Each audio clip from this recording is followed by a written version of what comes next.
I've never met anybody or heard of anybody who could bury a child, run a successful business, Yep. and have a good marriage. Because we didn't, and we couldn't.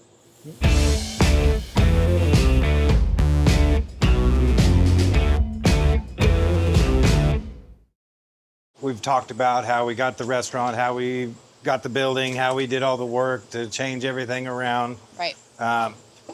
The biggest question we always got, and I'll start with that, is how did we come up with the name The Rail 1868?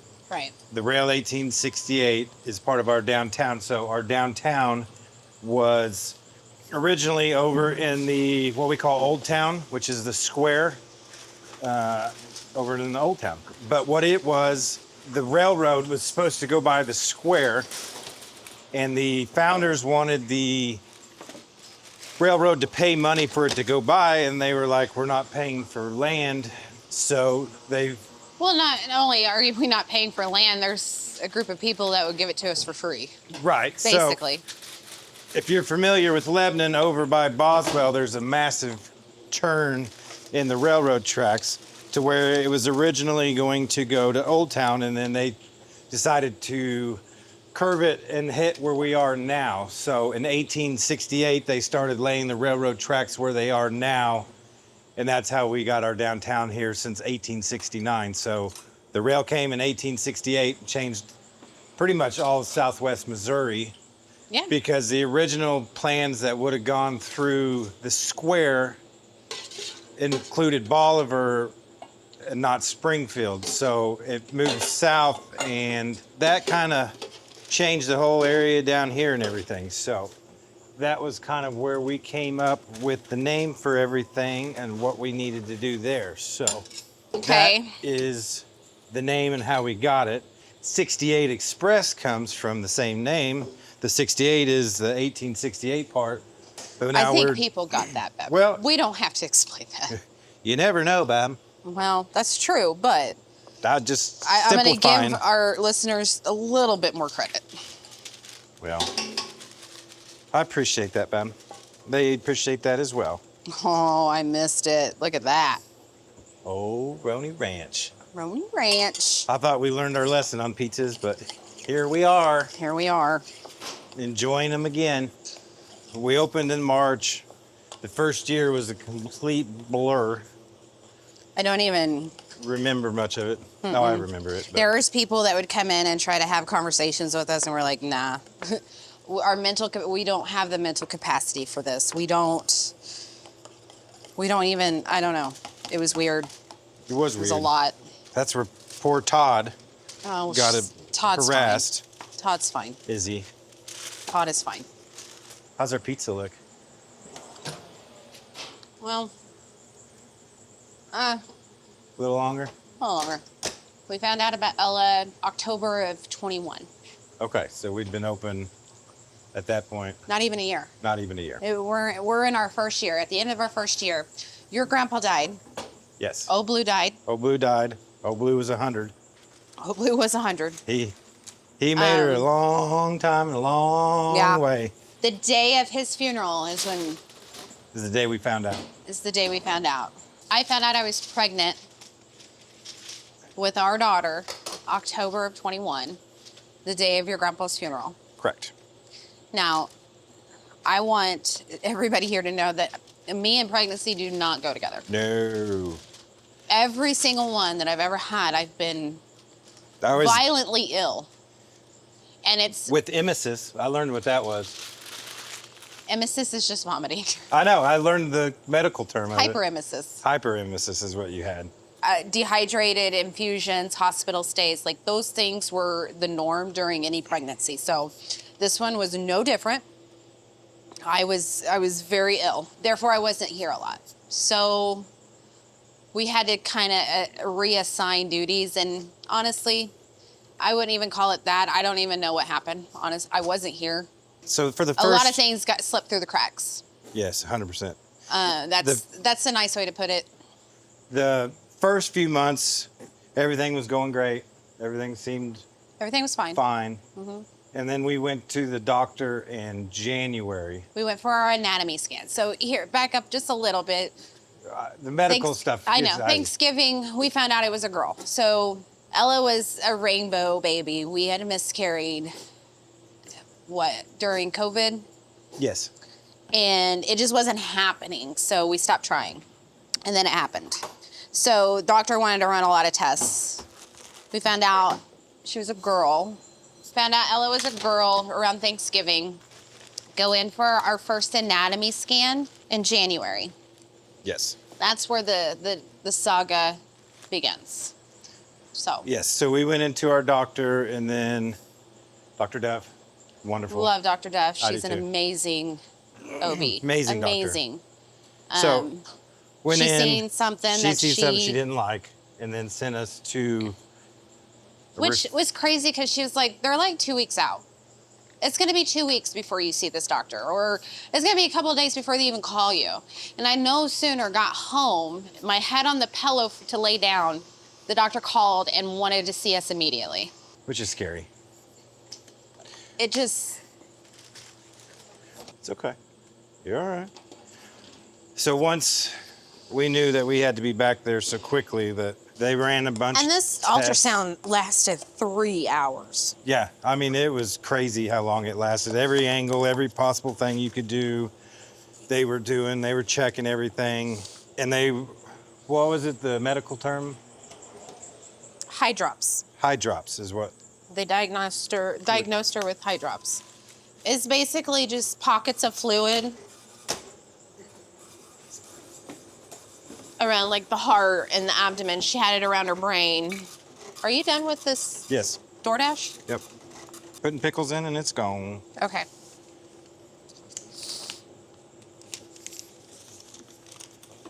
So that doctor, not a fan of. Was not a fan of him. No bedside manner. It was a really he- horrible experience. It was a horrible experience. So we sit down, he comes in the room and tells us that basically what's going on, but talking in circles, not being very clear. And the entire time, like, I'm thinking, okay, what's next? What's next? What's next? I'm like already thinking about, we need a plan. What's the plan? You and your plan. And I was like, so I did ask him, I was like, what's the prognosis? He's like, it's fatal. We just need to schedule an abortion, is basically what he said. And I lost it. Yep. Lost it. I needed to get out of there. We couldn't get out of there fast enough. So And so we got a go referral home. to Dr. go. Duff, this is where Dr. Duff comes in. Like, she's incredible. Just talked me through the entire thing. And then that's what brought us to Children's Mercy In and Kansas. Dr. Bennett. In Kansas City. We go up for the first time at the end of January. We go up. We're there. They're doing all the new. Hi, Do you know where the- DoorDash. Yes. Do you know where that ticket is? I just poked it. Sorry. There you go.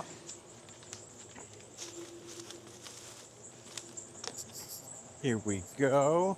Thank you very much. You have a wonderful day. Thank you. So we got referred to Kansas City, and the doctor there's name was Dr. Bennett. Dr. Ben. Amazing And- guy. Amazing guy. Do a whole nother round of ultrasounds, lasted forever. And he comes in and he said, I think I can help her. I think I can help you. And, you know, one of the conversations that we had to have is quality over quantity. Yep. And that seems to be a theme of everything right now. Yes. That's So- how we live our life now. Quality over quantity. So basically, just because you can do something doesn't mean you should. But as parents, As parents, We- you do everything you can possibly to we do needed to do everything we could to give her the best chance. 100%. Because at the end of the day, it was going to be up to her. And that's what we did.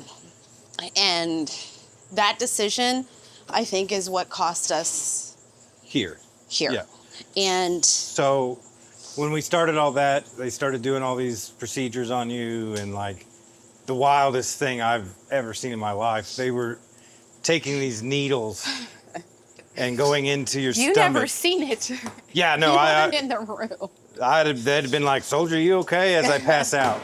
And Do so we have any pepper jack cut?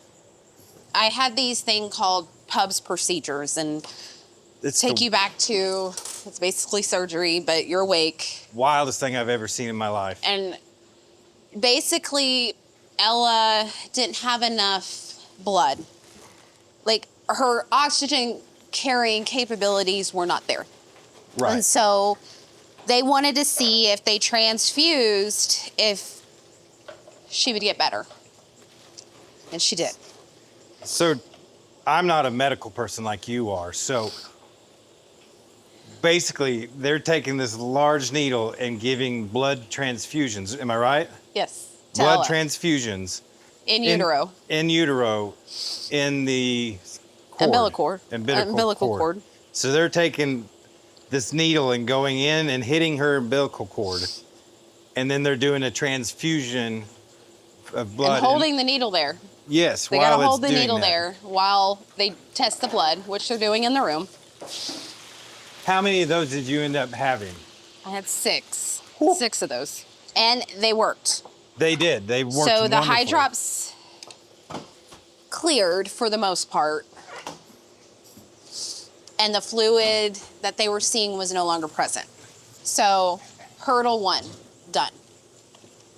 And so we started running more tests on Ella, and nothing was coming back, which I'm a nurse. I kind of know what that means, but it's kind of hard holding out hope and being a nurse, which sounds morbid, but that's true. It is true. 'Cause- When you know more than what you need to know. Yeah, because I'm as a sitting parent. there going, "Oh, everything's getting better," and I can tell by your face that I'm not right. I know it's not right, and so 6 procedures. She about died during one of them. I mean, it was a heck of a process, and What are we doing? I got Bayou fries down, Yep. rail burger, loaded add a mac. patty. Yep, loaded mac. Got it. Extra chicken, add bacon. So we go through all this. We've been driving back and forth to Kansas City. And then we go in one day and they're like, "We're going to keep you here." This is in April. End of March, April. end of March, April. I think it was end of March, but I wanted to go home and Right. get things together, and so 1st of April is when I was hospitalized. About died. About died on the table. Yeah. Blood pressure kept dropping, so we kept. But my wife did everything possible to help Ella. I did. And At literally a put huge her on cost. I think it was a huge cost to my health. physical health, 100%. Physical health. And 100%. things that I'm still dealing with today is, Remnants of what happened before. yeah, my body is just, it's done. And so, So, like I was saying, we came up that day and into there, and they're like, "We're not going to let you go home. yep, You're going to be here." And so we ended up being there for over. You were there for over a month. close to a month. I don't know if it was over a month. But fun fact, I told the doctor I did not, I was like, I don't care what you do. I don't care when she comes. I don't care what decision you make. But April 20th is off limits. You I didn't- don't want this child who You didn't is want a giving me 420 hell baby?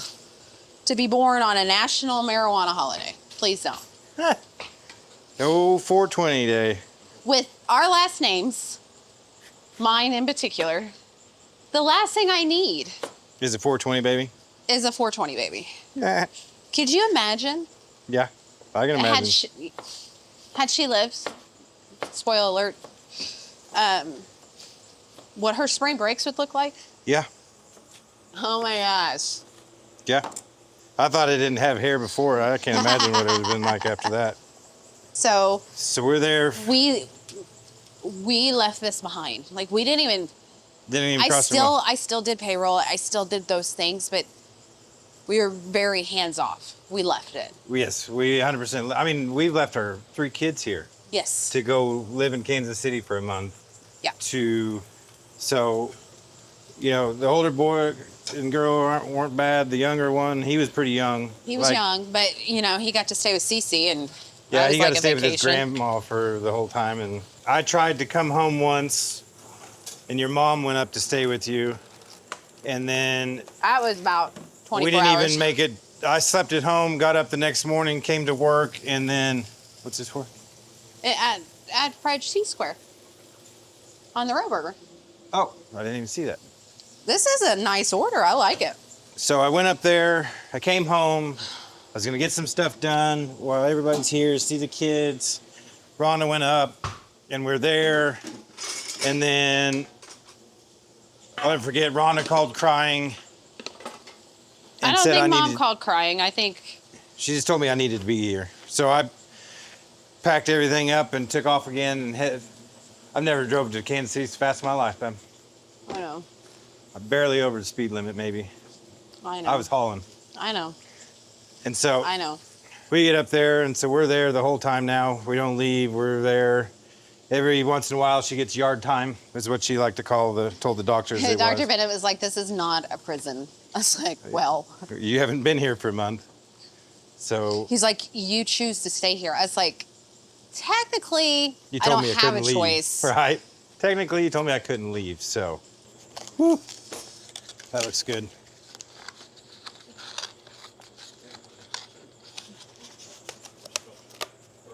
Maybe. I got some up close shot with that burger. That's one of them you're like, I want to meet the person who this is going to because I want to make sure it's going to a good home. Where were we? We were in Kansas City. Been there. Didn't want my child born on 420. Was the only. I'd never complained. I did pretty much Everything they ask you to do everything they asked me to do. I just had one request from them. is not to let our daughter be born on 420. So What can everybody guess what day our daughter was born? 420. that morning, Bush came up to see us. Bush is my friend, okay? It's her nickname. She's also my nurse buddy. Her name is also Nicole. So it gets kind of confusing on the unit when it's Nicole. So endearing friends that we are, we call her Bush because I'm not going to get into it. But as the nurse and the doctors, she was always good, Nicole. I don't know how Okay. lucky I got to have her as my friend, as my best friend. But my gosh, talk about like a ball of sunshine, completely opposite of me. She's it. So She's like the OG friend. if they called her Good Nicole, what did they call you? Bad Nicole. Oh, Bad Nicole, huh? Wow. Well, one, we were opposite, so the opposite of good is bad. Yeah, Two, I'm not a person who asks for permission. I ask for forgiveness. I know that. But it's not like I'm like going rogue in the hospital. Like, No. I'm 99% sure that I'm right before I actually do something. And I circumvent rules for patient safety. Welcome to Now, our marriage. It all sounds so familiar. And by circumventing rules, if somebody tells me no, I find a way to make it a yes. So, But I back up, when you're a nurse in the ICU for a little bit, you tend to see things. And sometimes you deal with new doctors who really, that's not their specialty. They're there because they have to be. right. And some do it really well. Some make the nurses their friend in that situation. And then there's others, we'll call them DBs, Yeah, that understood. think they know everything. And Well, it they do. really comes down to patient safety. I tend to advocate very passionately for my patients. Always have. Wonderful nurse. And sometimes that really upsets certain people. So I was bad Nicole. She was good Nicole. Rightfully so. She's sweet as pie. She's Comes sweet as pie. from Florida. I think there was one shift. It's a night shift. We always work night shifts. She had never seen snow in person, and it was snowing. And we took her outside, and she made snow angels in the parking lot. It was the sweetest thing ever. Love her. So Bush came up to see us. Good Nicole came to see bad Nicole. And Chris let her go down to the ultrasound. So she takes me down to the ultrasound, my morning ultrasound, and in walks Dr. Bennett. And Dr. Bennett doesn't do these ultrasounds. The tech does the ultrasound. So when Dr. Bennett walks in the room to look at the ultrasound, you know things are not going well. And so basically they would give Ella a score every day. Yes. And as long as that score did not change, we were good. She would get to remain in the belly. Because her due date wasn't till June something. I think End of June May. 1. End of May, 1st Yep. of June. The tech was like, excuse me. And then in walks Dr. Bennett. I just know. He's like, have you eaten today? I said no. He's like, I want you to go upstairs and eat. Drink a Coke. Get some caffeine in you. I said, okay. Pretty sure I started crying. I'm like, no, I don't want this to happen. No, you did, and I'm pretty sure you had some choice words for the one thing you did not want to happen. It was about to happen. Our daughter was going to be born on 420. I go upstairs. I have soda. Didn't have a problem with that. Loved Coke when I was pregnant. The soda. Dr. Pepper. We'll talk about the Dr. Pepper story. I have no problem talking about that. But when you're sick as much as I am, you tend to lean towards things that taste good the other way. Tastes good coming up. Yes, and Dr. Pepper was one of them. I don't know. I've never drank Dr. Pepper again since then, but No. You see your look on your face when you smell it. whoa. Ella was born, and Ella was born at 4:16 on 4:20. I was shooting for 420 on 420 at that point. But it was emergent. It was violent. It was scary. Yes, very. I remember when she was born, they weren't even going to let me see her, but a nurse grabbed her. Oh my God. And let us see her, and then Brought her over. yep, and then you. I just see this door open up. And I'm talking, how many people were in that room? Like 50? There's 20 some in a very tiny room, including myself. It looked like a lot of people, and all they did, all their purpose there was to save her. I mean, they had a whole staff. They had every possible person, occupation. I don't even know what any of them. There's so many MDs and I know. words that I couldn't even pronounce. That I know. So, yeah, she was born. so she gets. They start all the tests. And they start all the everything possible. So we'll go back to just because you can do something doesn't mean you should, Yep. and that's where we were at. Quality over And it's really quantity. hard. Parents tend to make decisions because You hit it. they don't want to let their child go. And that's No. fine. We didn't either. And this is 100% something that I hope nobody ever has to go through, is lose a child. If you've lost a child, you understand the heartache and everything that comes with it. So, But she passed away on April 28th. yep, we got 8 wonderful days with her. 8 days.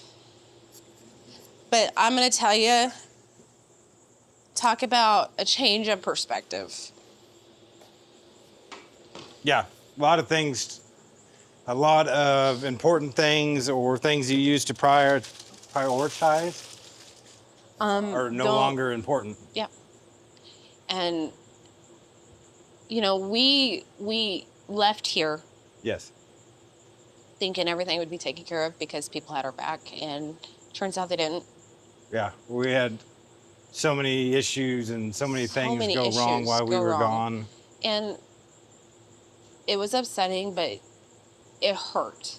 I think it hurt more than anything that the people that like We trusted. we the- trusted and we try to be so good for too, and just Mhm. and so I became a different person. Mhm. I was no longer okay. It doesn't matter if I treat you good, if I treat you bad. You're gonna do whatever you're gonna do. That was my mindset, and that's such a negative and toxic mindset to be in. But that's where I was at, and I was there for a year, Mhm. more than a year More before than a year. I realized that I was the problem. But it wasn't just me being a problem. Everything that was going on here was creating an environment that was bad for us. Yes, it was tough. We hit our lowest point that we've ever hit in our marriage. Oh my gosh. I Ever. don't know. I've never met anybody or heard of anybody who could bury a child, Yep. run a successful business, Yep. and have a good marriage. Because we didn't and we couldn't. That's what rock bottom feels like. It was rock 100%. bottom. It was rock 100%. bottom for us. Yes. It was rock bottom for me. Because when you're in that toxic mindset, like, you just don't care. Yeah. You I do get it. things and you say things without realizing what the consequences are. You do it. You do it. It's reckless. It was And- reckless, and it cost me. It almost cost us a marriage because I know I was doing it. You were doing it too, and we were trying to grieve. We were. We were grieving- doing it completely away from each other and apart from each other, and Yep. that's where the toxic grew. Yep. We didn't deal with it. Nope. She died. We literally came back to work. We buried her two weeks later. Mm-hmm. Came back to work. There was no downtime to even There's no processing. process There was no. what nothing. just happened. It's tough. It's always going to be tough. And so, like, when we came to that realization that something had to change, we sacrificed this Mhm. for this. 100%. And it's a decision I'll make every single day. Hell yeah. It is. At a certain point, this became more of a nuisance than the joy and pride we had in it in the beginning. Yeah. And so when you dread coming and it just reminds you of all the other things, and it reminds you of the times you wouldn't want to be here and all the other stuff. It just all came crumbling down on us. Mhm. And like I said, And that's just like a small piece of it. that's just like There was inflation, there was the election year, there was all the mess of how much money this thing was sucking out of us. Mhm. Still is sometimes. Mhm. We're not in the holes we were, no, but my gosh, you know, I was impressed. Like, I never thought in a million years we could continue to do what we were doing the way we were doing it, but we did. And you dig a hole, you'd find a way, you'd bust your butt to figure out how to get out of the hole. And boy, you get out of that hole and And you're it's like, like, yes. yes, And then you just look in to front turn of you around and there's an to even go right down in it. bigger hole in front of you that you got to pull yourself out of. And it's just, And we did, and like no. I don't know how we did it. And in the middle of fixing this, Mhm. like, it was a lot, and it wasn't even what we wanted anymore. Mm-mm. It became something we didn't want. Yep. You rely on people you're supposed to rely on that are supposed to have your back no matter what, and they just don't, and changes you. And I know that once we hit rock bottom and we started building, we've never been better in our lives ever together. Our honeymoon phase, everything, nothing beats, compares to where we are right now and in our marriage. we would have never have gotten there, or who knows, we may have gotten there eventually. I don't know. We may I not don't think have. we would have. But this was the turning point, and you either decide if you want this or you want this, and this will always be my number one choice. So that but- was a big part of why we shut ourselves off and shut ourselves out of this place. And and it it was just the- suffered. It really did. It did. Like, the food suffered. The quality, customer everything. service suffered. Hi. What's going on? that was the dark side of It's the this side place. nobody's seen, nobody Right. heard about this. You're hearing it first here. Nobody knows about this. Nobody right, knows and that's why how deep and how dark it got for us. Mhm. Marriage is such a hard thing to get right. One, two, it requires a lot of work. I see Facebook posts and like, oh, look at us. We have a great marriage. This is what we do. It's not real. You have to understand how much work it takes to be married to somebody. I didn't realize that until we actually put in the work. Mhm. And man, It's awesome. we did it. Well, You're we awesome. didn't do it, but Well, we did it our way. we're working on it. It's work in progress. Work in progress.